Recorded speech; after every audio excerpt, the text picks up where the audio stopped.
আসসালামু আলাইকুম। আপনারা সবাই ভালো আছেন তো? আলহামদুলিল্লাহ, আল্লাহর রহমতে আমরাও সবাই ভালোই আছি। তো আজকে একটা রেসিপি নিয়ে আসলাম, ইলিশ, সরষা ইলিশ করব। তো এখানে 5 পিস মাছ নিছি। এটাই আমি সরষে ইলিশ করব। কিভাবে করব সেটাই আপনাদের সাথে শেয়ার করব। তো এখানে আমি কাঁচামরিচ আর পেঁয়াজ নিয়ে নিছি। তারপরে আমি একটু দিয়ে দেব আদা রসুন পেঁয়াজ বাটা একসাথে দিয়ে দিলাম।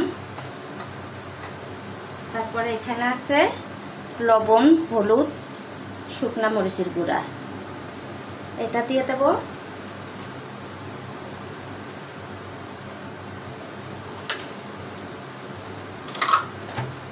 একটু জিরে দেব,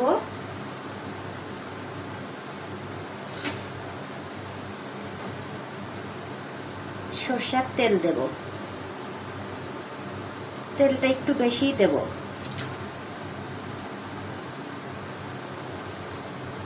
কারণ সরষা আমি বাটিয়ে রাখছি, এখানে সরষাটা আমি পরে দিয়ে দেব। আগে আমি এটাকে ভালো করে মাখাইয়ে নিই।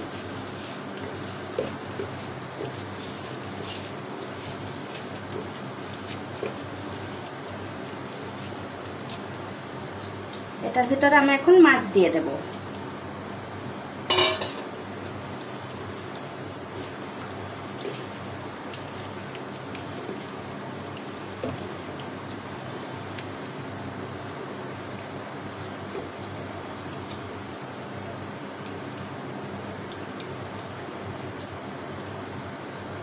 সুন্দর করে মাখাইলে এটার ভিতরে নুন ঝালটা সুন্দর করে চলে যায়।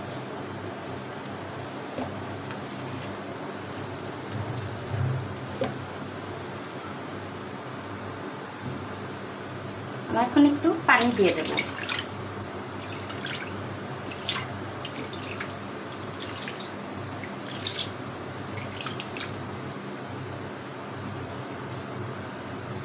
আমি এখন এটা চুলার উপরে বসিয়ে দেব।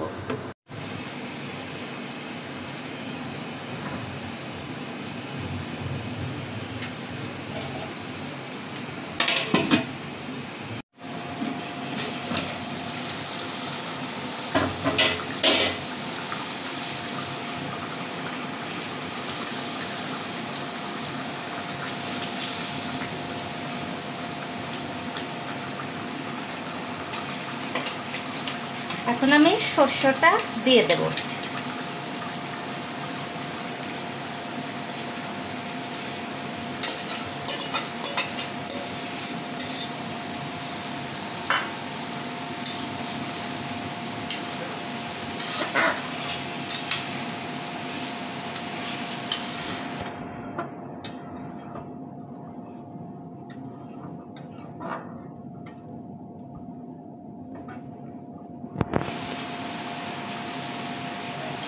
আর একটু জাল দিয়ে পরে আমি নামাবো।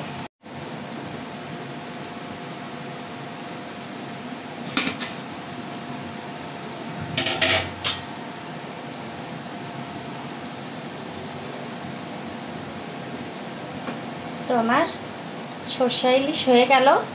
এখন আমি পরিবেশন করে দেখাই। তো হয়ে গেল আমার সরষা ইলিশ। সরষা ইলিশ বিভিন্ন রকমেরই বিভিন্ন প্রসেস করে রান্না করা যায়। এক একটা প্রসেসের এক একটা রকমের স্বাদ পাওয়া যায়।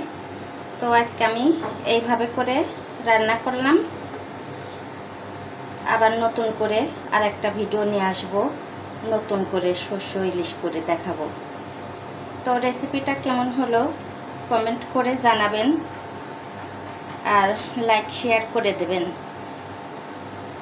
আজ এই পর্যন্তই। আপনারা ভালো থাকবেন, সুস্থ থাকবেন, সবাইকে ভালো রাখবেন। আল্লাহ হাফেজ।